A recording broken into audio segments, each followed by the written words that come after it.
Set a 20-minute timer, please. 20 minutes, starting now. Good evening, ladies, and welcome to the Single Mom Support Group Live.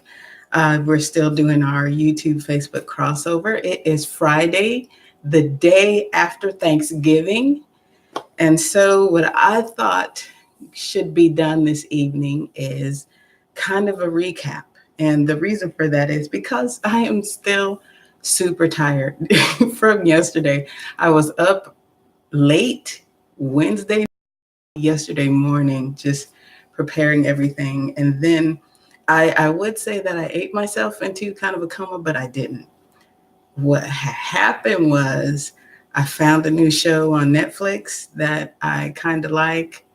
And so I started watching it in succession.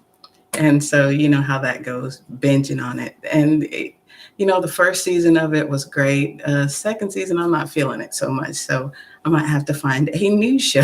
But in the meantime, I just wanted to do a recap because I didn't want to take up a lot of your time. I mean, a couple of things could be happening right now. Either no one is on YouTube, so no one is watching anything live, and you're going to watch this later on Facebook anyway. Or everybody's on YouTube because nobody's doing anything, or everybody's asleep from Black Friday shopping. So, I don't do Black Friday. I did Black Friday once, and then I was like, I'm not gonna do this again. It didn't make sense to me to be up that early and waiting in line. I mean, the experience was fun because I was with a friend, but outside of that, early shopping, I don't like to shop anyway. I like to go in, get what I need, and get out. That's just kind of how I do it. And it's very rare that I'm gonna go shopping and girly and do stuff. And if I do, it's just gonna be me. Normally, if I'm shopping, it's with the boys, and we're getting jeans and stuff like that. So I'm like, no, we need to get what we need and get out. I got two of y'all. I'm not trying to be here all day. Boom, boom, boom. I know your sizes. I know what you need. Go try it on. Looks great. Let's go. But with just me, or on occasion when I was with my daughter, shopping, we'd take some time, but then it would get to that point, because she's not a shopper either. It would get to that point where yeah, it's time to go. Leave with something or leave with nothing. I have no problem leaving with nothing from a store. So I'm not doing the Black Friday thing like that, anything. So we have been dealing with disappointment. And like I said, I'm just going to recap everything in the next 15 minutes, because again, I don't want to take up your time. If you're still asleep or you're still recovering from a food coma, I don't want to do all that. But real quickly, are you drinking water today? Did you eat at least? Did you get to be with friends or family, or did you do it all? At least you're busy doing something. And I love cooking for my family and caring for my family. And I got to cook, so I was very happy. I'm drinking, this is a Propel bottle with just water in it. So, just drinking water, making sure I drink water. And then let's move on to it. Again, I'm just recapping. So we're dealing with disappointment. And I'll get to that in a sec. I'll get to it later. No, I'll get to it now. I want to say that if you are a member in the Single Mom Support Group Facebook group, then a lot of the information that you need, more information, more than what I'm going over, is going to be found in those soul ties videos. So I know at least one of those videos, I was wearing a red shirt. So if we're dealing with disappointment, but there's more information in those soul ties videos that you need to grab a hold of, because this is going to do some good. It will give you some relief. Those soul ties videos will give you more relief. and then go with the boundaries videos that are like right after. I think the soul ties and the boundaries were like back to back. So look at the soul ties. There's there's like a prayer in there that we're going to do at the end of this one, but there's a prayer in there about forgiveness, forgiving other people, forgiving yourself, forgiving God. So look at that. I'm kind of availing you. I'm not, telling you what to do, but if you're serious about getting over this disappointment and trying to understand why you've hung on to things for so long, that Soul Ties video is going to give you some good information and some good insight to why it's been hard for you to let go. So I'm encouraging you to watch those. If you're not a member of the Single Mom Support Group Facebook group, you can join it. It is a closed group. It's only for single mothers. But if you go in and request to get into the group, there's 3 questions you have to answer.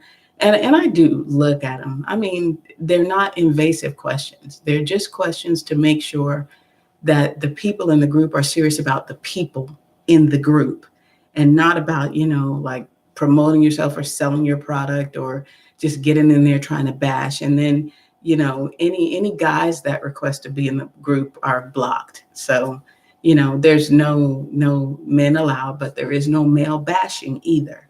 I don't do that either. So if you want to be a part of that and access those videos, go ahead and join the group, answer those 3 questions, and then you'll have access to the videos or, all the videos, whatever is in the group, you'll have access to it. And share some advice, share some of your wisdom, ask questions. That's what the group is about. So the Single Mom Support Group in Facebook Live, and it's like a banner with a single mom with 2 little kids and she's hugging them and stuff. So I'm not the face of that group, but there are many faces. So in dealing with disappointment, we started off, I said there were 3 things that we're going to accomplish, 3 steps that we're going to take to deal with disappointment. Number 1 was acknowledge and affirm. Number 2 was erase and replace. And then the 3rd step is reconcile and resist. So we've gotten to those first 2 steps. I just want to recap that. Acknowledge and affirm. Acknowledging was, we started off defining disappointment with my good friend Merriam-Webster, and a couple of her other friends. We defined disappointment as unhappiness from the failure of something hoped for or expected to happen, and then someone or something that fails to satisfy hopes or expectations. Now, my pastor this Sunday preached an excellent message about expectation. It wasn't about expectations. He's been talking about mastering your emotions, not letting your emotions put you in a particular place or drive you to particular actions where you want to be. But he said something this week about expectations that made me pause. I mean, it hurt me. I mean, it got to me because I saw myself doing those things, and I was like, oh my God. So, hey, my pastor is Creflo Dollar. This last Sunday was like, I think it was the 19th. If you can find that on YouTube, the Sunday service from November 19th. He just gets so real and he talks about stuff and he shares about himself. I've never had a pastor like this that experienced real life. So, and he's just really real and I love it, but it hit me actually because I could see myself in that. And it gave me some understanding as to why I've been behaving certain ways or doing certain things that I need to pull back from. I need to, practice the let go on some stuff. So, you might want to look at that too. So, what I said as we're recapping, acknowledge and affirm unhappiness, happiness, disappointment, all of these things, everything has to do with the external. So that's what we're dealing with. We're not talking about in that internal joy or that internal peace or even internal, turmoil and things like that. We're talking about uh, things that are happening to you or that have happened to you that are causing you to stumble in your walk or stop altogether or just giving you a problem with moving forward. That's what we're talking about. Uh, Focusing on external situations, circumstances that have shaken up our hearts or caused us to slow down our forward momentum or caused us to hesitate to trust or just to fear people outright for fear of being hurt by them. Fear of man is detrimental. So we talked about the first things that you do. Um, Acknowledge that you've been hurt. Okay. How you were hurt. I was abused, or I was humiliated, or I was rejected, or I was molested, or I was abandoned. Um, and then how were you hurt? That's how we acknowledge that. And then you acknowledge who it was that hurt you. And again, whether they acknowledge the hurt or not is not important during this step. You are acknowledging the hurt.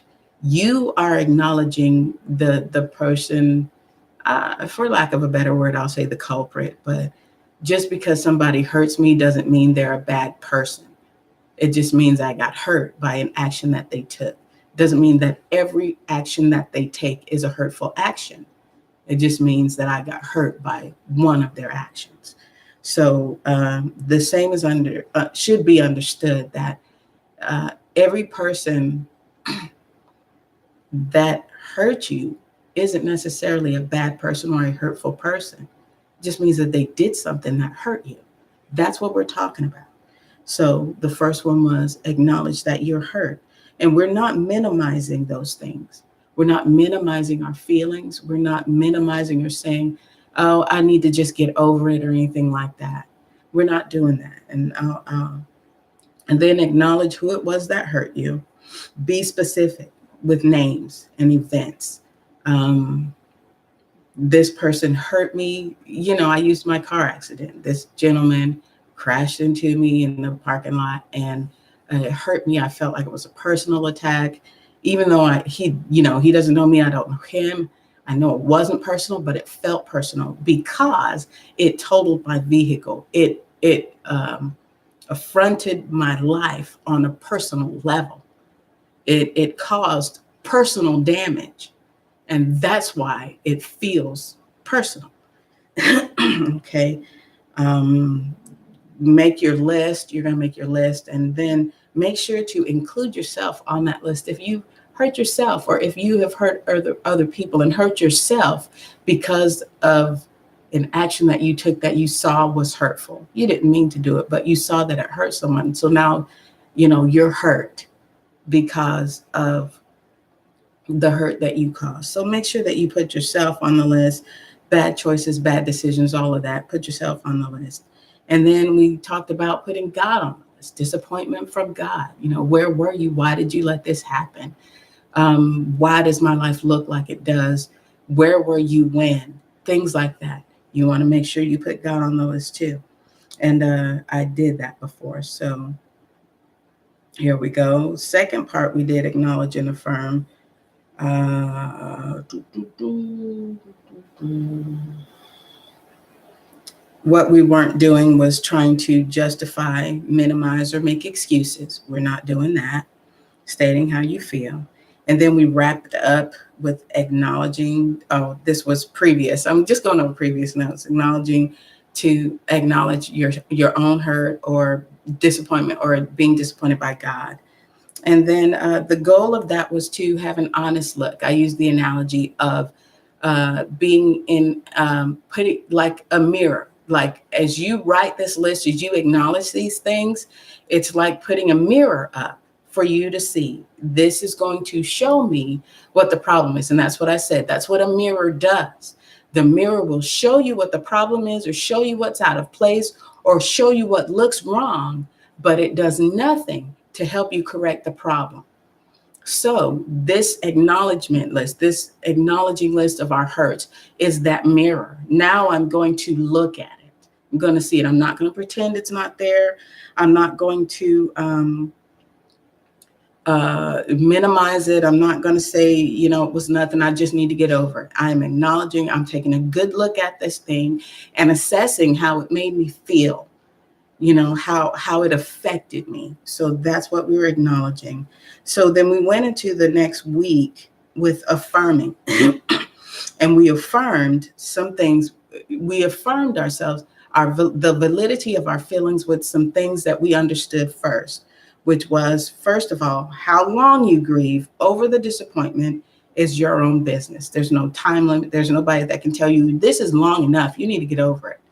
This has been too long. You need to move on. Nobody knows that. This is something that's between, you and God, or you and whoever else. But nobody can tell you. It's like someone whose family member passes away. You can't tell them how long they have to grieve, not have to grieve, but how long they have to grieve over that person. That's not your call. That's not anybody's call but that person's. And I would say just close inner circle friends.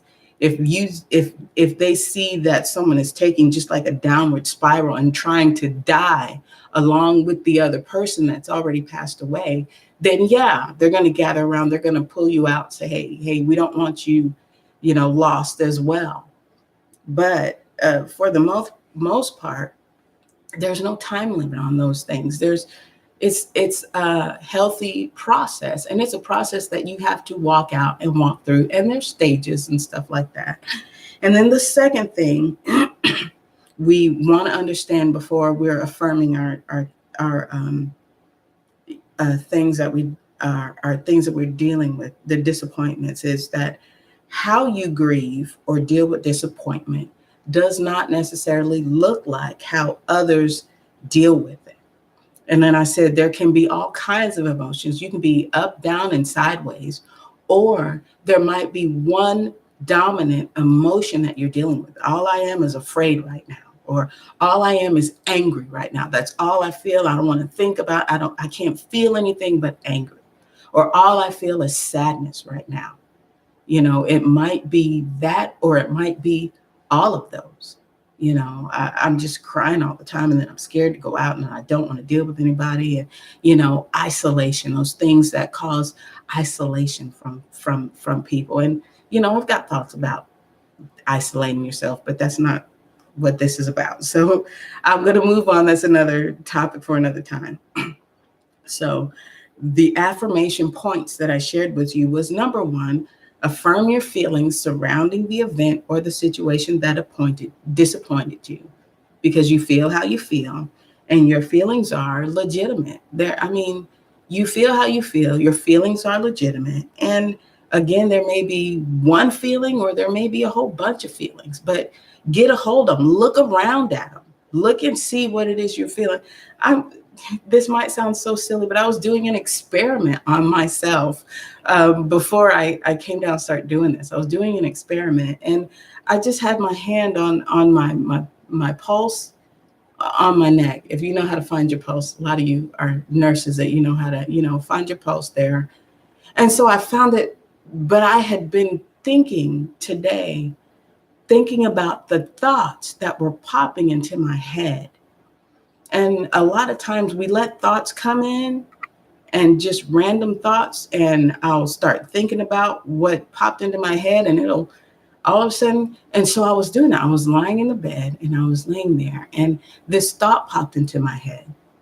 And I had my hand, and I intentionally was taking my pulse, but I wasn't necessarily intentionally thinking the thoughts, but then they came in. And then I was like, okay, once the thought came in, I grabbed a hold of it. And I'm like, why am I thinking about that? What is my reaction? And it was a certain thought that I got that my heart started racing. And I started thinking about the thought. And I'm like, okay, that particular thought is starting to make me feel a little bit anxious, a little bit nervous. Why? What is it about that? Why? and my pulse is racing. And so when I dissected it a little bit, then I let it go. And I was able to lower my pulse just by saying, okay, I'm not going to feel that. So that's my 20-minute timer. So I'm going to, let that go. And then I laid there for a little bit longer and, kept my hand on my pulse because that was the point. I was just trying to feel, what's my resting heart rate? I don't know if you do that kind of stuff in your spare time, but that's the kind of stuff that I do when I'm in my room, by myself and I'm thinking what I'm thinking I'm doing. My brain's always going. And so I'm like, okay, so there I am. Okay, so I'm resting. My heart rate is like this. And then another thought popped into my head. And it was a thought that started making me angry. And again, it wasn't that I was trying to think these things, but they just were coming in to me. And I thought about it a little bit and then I grabbed it and I'm like, wait a minute, because now I'm feeling angry because this thing popped into my head and I started thinking about it for a second. But my heart started racing again. My heart rate was like, and I was like, so that fear and the anger both had the same result. My heart starts racing and I'm starting to feel, some kind of way, and I'm like, well, wait, I don't want to feel angry. That thought doesn't have anything to do with what I'm doing right here. I'm trying to rest. I'm trying to relax before my broadcast, get myself together and all that stuff.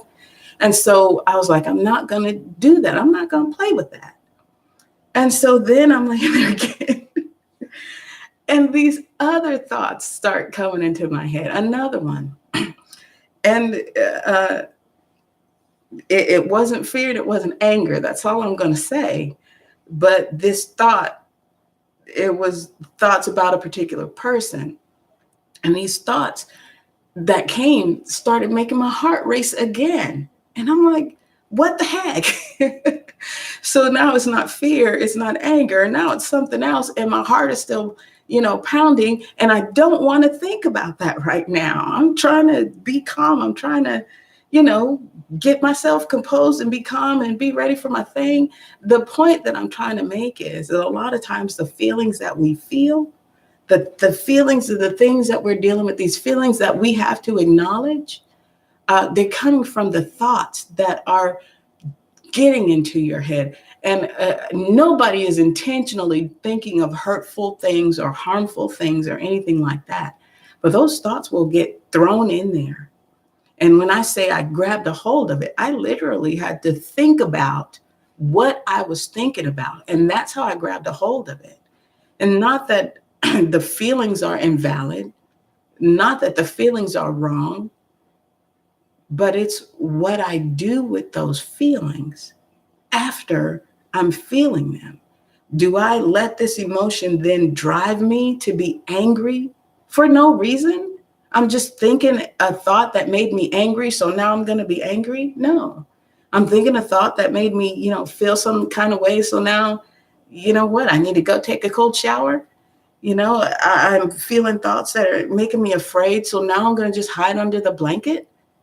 No, I get to choose. But if I don't acknowledge that those things are there, I can't even deal with them.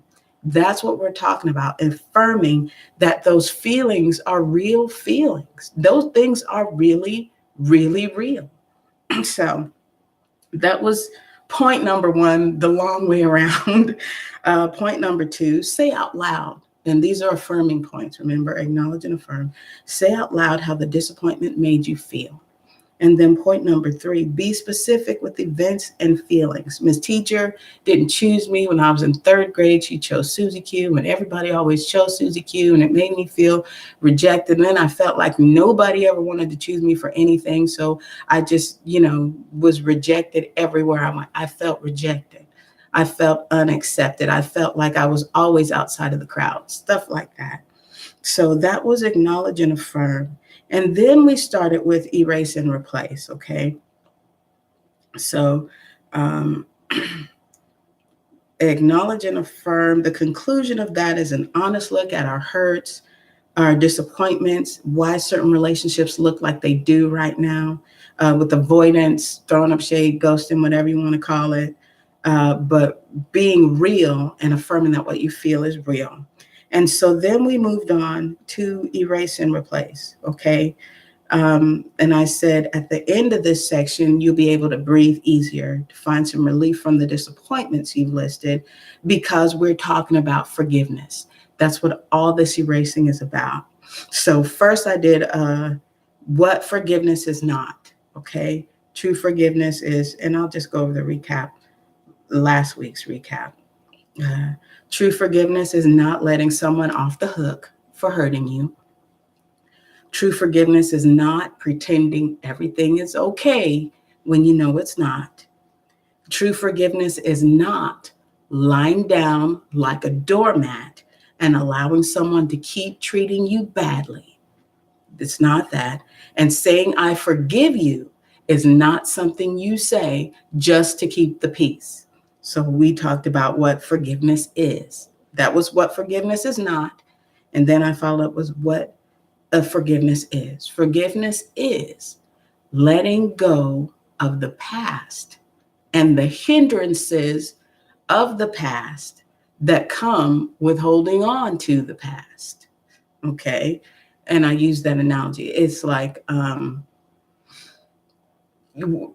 harboring unforgiveness is like when you drink poison. You're confronted with the person who hurt you or disappointed you, and you drink the poison expecting them to die. And the only damage that's done is to you. You're just harming yourself. Forgiveness like that is on a level, forgiveness on that level is so much more to do with you than it does about the other person. We talked about holding on, what could happen when you hold on to negative emotions, grudges, bitterness. That makes you sick. Drinking that poison, that makes you sick. It makes you, you're killing yourself. Chemically, your brain is releasing chemicals that break you down. They're not building you up. And again, if you're a member of the Single Mom Support Group on Facebook, I cited those things from the Johns Hopkins Clinic and from the Mayo Clinic. Those were clinical studies, scientific research done talking about the damages of just not forgiving people.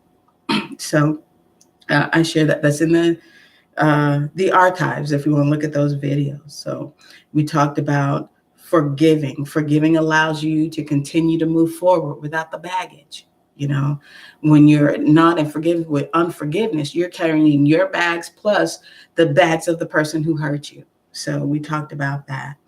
When you forgive, you put the power back in your hands. And again, I said, not that it's a power trip. It's not a power trip, but you do have to admit that when someone does something to you that has the ability to stop you dead in your tracks from going where you were trying to go and achieve your goal and accomplish your purpose, there's some kind of power that they're holding over you. But the thing about that is that you can always take that back. And it's not necessarily that they know they're holding the power. It's just that you gave it to them because you allowed that to stop you. I hope that makes sense to you. So um, somebody's got to be the bigger person. You get to walk free when you intentionally set your heart to forgive. So we talked about those were the reasons why we have to forgive. Um, and then last week, I shared just a little bit on the how we forgive. And I shared, about a discussion that I had with someone about things, on divorce court, things like that. And here was practical advice. Number one, this is what makes it, this is how I can forgive. These are the things that I look at in order to forgive. So that's why I call it a how. The first thing is, and again, I said this is just me being real, this is practical. I've done some living in my time on this planet. There are things that I've done that I'm not proud of. There are things that I've been caught doing that I'm not proud of, things like that. But if I have ever done anything that I would want forgiveness for, then I will choose to forgive that action when it's done to me. That is one way I gauge that. That's the how. How can I forgive? Well, I've done it. And if they forgave me, even if they didn't and I wanted them to, I can forgive that. That's one way. That's the reason. I don't want to say the reason how. It sounds weird, but that really is the reason how I can forgive, you know? So if you think about these things, it makes sense. And I'm going to wrap it up here. Um, another way that how was I think about it and I ask myself, can I forgive that? You know, and then I think about a few instances where, you know, I was the culprit in the scenario. And that's what I can say, yeah, I can forgive that. The other thing that I shared, and this is where I stopped, I believe, was if you think about the relationship you have with the person who disappointed you, are you willing to have a relationship with them as it is currently when you're ducking, you're making excuses, you're avoiding and all of that? Or do you want something else? Do you want something better? And if you can see something better and if you want something better in that relationship, even if it involves, you know, resetting some boundaries in order to make the relationship better, if you determine that you still want that relationship, but you want it better, then, you know, you got to say to yourself, I can forgive that. You know, I can forgive that. I forgive it, but this is what this needs to look like now. That's healthy. I can forgive that, but we're not going to do that again. We're going to do this way. And that's healthy.